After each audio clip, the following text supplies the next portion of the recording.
네, 친절한 경제 시간입니다. 앞서 박민철 기자 보도에 일부 나온 내용이죠. 정부가 대형마트에 대한 규제를 완화하려고 하는데 이 대목을 좀 더 자세히 짚어보겠습니다. 박대기 기자 나와 있습니다. 자, 박 기자. 네.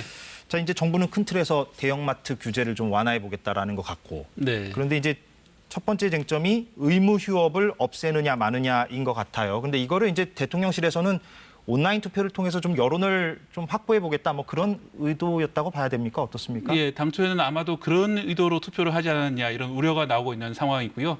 예, 실제로 열흘간 진행된 온라인 투표에서 10개의 국민 제한 안건 가운데 대형마트 의무휴업 폐지가 57만 7천여 표로 1위를 차지하기는 했습니다. 하지만 2위인 K교통패스 도입은 57만 6천여 표, 3위인 휴대전화 데이터 잔량 이용도 57만 2천여 표로 사실상 표 차이가 없는 정도로 1, 2, 3위가 비슷한 거고요. 예. 나와 있지 않습니다만 10위까지 거의 비슷한 거기 때문에 결국 누군가가 이런 의도를 가지고 투표를 한 것이 아니냐. 대통령실은 투표에 문제가 있다라고 최종적으로 판단을 했습니다. 예. 그렇게 이제 문제가 있어서 투표가 사실상 뭐 무산된 걸로 보이는데 결과 네. 발표도 그렇고. 그런데 이제 정책을 바꾸는 것을 이제 투표에 붙인다. 물론 이제 투표에 붙인다고 해서 그 결과대로 뭐 간다는 보장은 없습니다만 네. 그렇게 투표에 붙인다는 것 자체도 좀 생각해 볼 여지는 있는 것 같아요. 어떻습니까? 네, 그렇습니다. 정부 내부에서도 거기에 대해서 좀 문제점을 제기하는 의견이 나왔는데요. 지난달 28일 국회 업무보고에서 이영 중기부 장관이 이렇게 말했습니다. 의무휴업제 폐지는 코로나19 이후의 영향평가 없이 바로 강행돼서는 안 된다라고 한 겁니다. 예. 이 중기부는 소상공인의 의견을 반영하는 이 중기부 입장도 정책에 들어가야 한다 이런 취지였다고 설명을 하는데 그 밖에도 이 투표제도의 문제점 이런 식으로 정책을 해서는 위험할 수 있다 이런 발언도 했습니다. 예, 그런 이견도 있었다. 자, 그러면 의무휴업 폐지 여부 말고 이제 또 다른 쟁점이 새벽 배송 문제라고 들었는데 네. 예, 이건 어떤 내용입니까?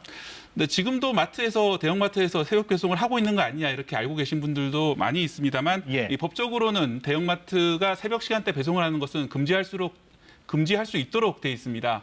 하지만 일부 지역에서는 마트의 새벽 배송이 진행되고 있는데요. 예. 그렇다면 이건 어디서 오는 것인지 지금 화면으로 보시는 것처럼 대형마트가 아니라 별도의 대형마트 물류센터에서 직접 배송이 되는 겁니다. 예, 그렇군요. 예, 이런 물류센터가 있기 때문에 대형마트는 이런 물류센터가 있는 수도권과 충북 일부 지역에서만 새벽 배송을 하고 있습니다. 반면에 쿠팡이나 마켓컬리 같은 온라인 쇼핑몰은 물류 창고만 있으면 별다른 제약 없이 새벽 배송을 할 수 있어서 이 대형마트가 차별을 받고 있다라는 지적도 있었습니다. 그래서 공정거래위원회가 이런 규제가 경쟁이라든지 소비자 선택권을 제한하지 않는지 검토에 들어간 것입니다. 예, 뭐 정부가 최종적으로 어떻게 할지 모르겠습니다만 의무 휴업 만약에 폐지하고 새벽 배송도 다 열어주면 네. 그러면 이제 거기에 일하는 노동자들이 좀 많이 힘들어지는 거 아니냐 이런 생각이 자연스럽게 나올 것 같은데 어떻습니까? 네, 그렇습니다. 주 52시간 제도가 도입돼 있으니까 보호를 받고 있는 게 아니냐 생각하실 수 있지만 그게 그렇지는 않습니다. 특히 대형마트 배송기사는 흔히 노동법의 사각지대라고 불리는 특수고용직에 해당합니다. 예. 주 52시간 적용도 못 받고 한 달에 쉬는 날은 고작 닷새인 정도가 많다고 합니다. 이 때문에 휴식권 보장을 위해서는 의무휴업 폐지나 휴일 배송 금지 폐지에 대해서 반대를 하고 있습니다.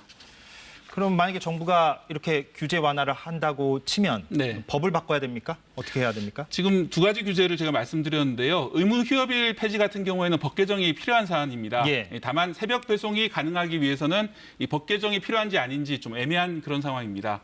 이 현행법은 자정부터 오전 10시까지 대형마트 영업을 제한할 수 있도록 하고 있습니다.